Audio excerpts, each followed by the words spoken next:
I'm going to go through my top 9 mistakes that are commonly made when you're creating content and posting it on social media.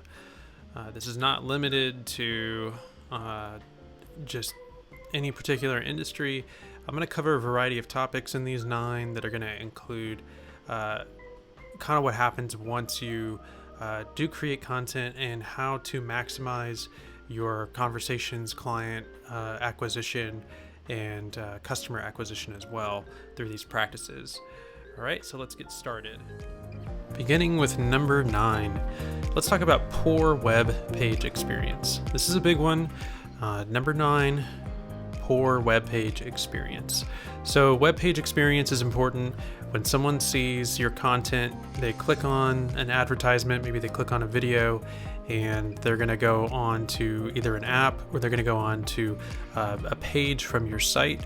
And once they get there, the next few steps are crucial in getting that person's information and capturing them as someone that could potentially be a client. Okay, so making sure that those connections are set up in a proper way. Let's talk about what the actual page looks like itself, right?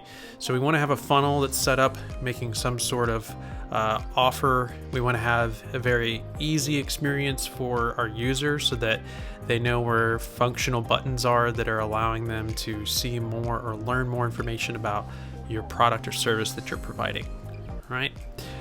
Now let's move on to number 8, Google Analytics. This is a user-friendly way to set up an account that is going to track information that may not be covered in the iOS updates for using Facebook Pixels. And Facebook Pixels are a way to track information from consumers. And with the Google Analytics, this is another way to help get a more accurate reading of where people may be coming from to visit your site. Okay, Google Analytics is free to use. You just have to go to Google and create an account, and we need to set up the analytics using a code or a UA code that's going to be set up with your platform of choice for your website. Okay, so Google Analytics is one way to improve the content of your advertisement or organic post that you're creating, and it lends itself to making a better user experience for both the consumer and for yourself, because you can provide the correct content to the correct people. That brings us on to number 7. Okay, using the Facebook Pixel. Using the Facebook Pixel is extremely helpful if you have organic traffic or if you have paid advertising that you're using through Facebook, Instagram, or their affiliate platforms and partners. This is a fantastic way to understand what people are doing when they come to your site, when they have a shopping experience, or maybe when they're filling out a content form that you need, so that you can get an accurate reading of people that are coming to your site and helping them out with retargeting. Moving on, number 6, wrong budget. Okay, this is a big one. Making sure that you have the correct budget for your audience. There's a lot of factors that go into this. We want to make sure that when we set a budget, we keep in mind the industry that we're in, we keep in mind the size and volume of the audience that we're looking at. So let's say, you're doing something in e-commerce and you have a very wide market, okay? You're probably going to have upwards of several million people that you could reach with your advertisement. If your plans are to maximize the most amount of people to see your ads each day and get them to convert, your daily minimum budget is going to look a lot different if you're playing a different game of maybe a higher end service or a higher end product. All right, the way that you set your daily budget for real estate advertisement is going to look way different from using an e-commerce product or consumer good. All right, and knowing that that difference could be a huge driving factor in visibility as well as sales. Moving on, copywriting skills. This is a big one. When you're creating your content, you want to make sure that your copywriting is done in an efficient manner, it gets straight to the point, and you also know your target audience. real estate, for instance, you're going to want to be able to cover very specifics about properties that you have in your area. You got to think geolocation. You got to think of, amenities, other things that are provided with location as well.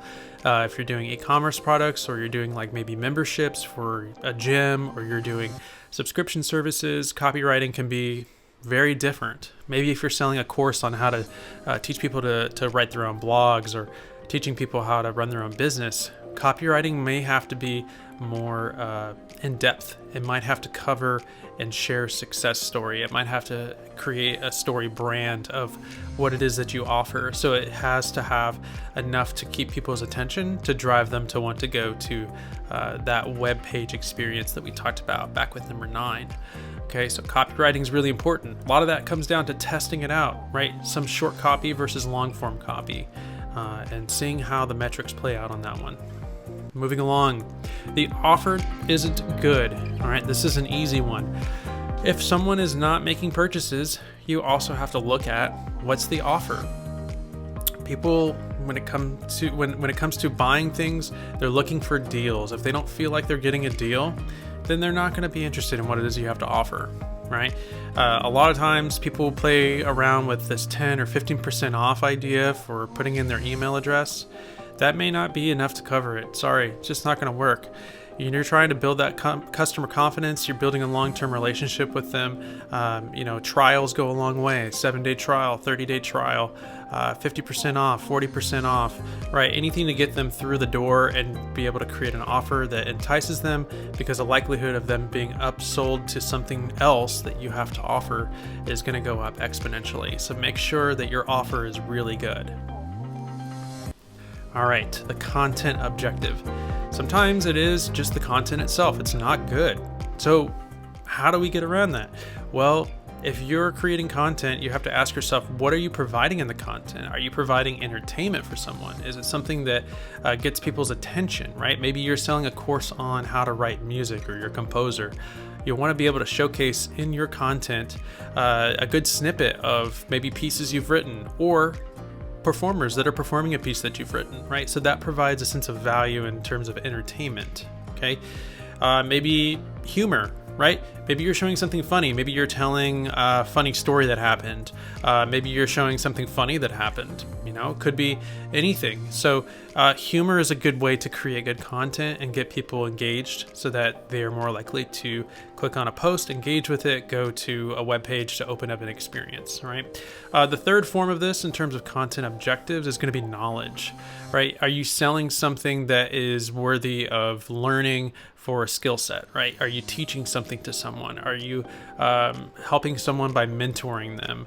There's a lot of people that are able to create great content because they're giving out free information, right? So for instance, this particular video, I'm giving knowledge out. There's nothing necessarily funny about this video. I'm not necessarily entertaining either, but what I'm giving is my advice. I'm giving my experience. I'm giving my expertise on these matters.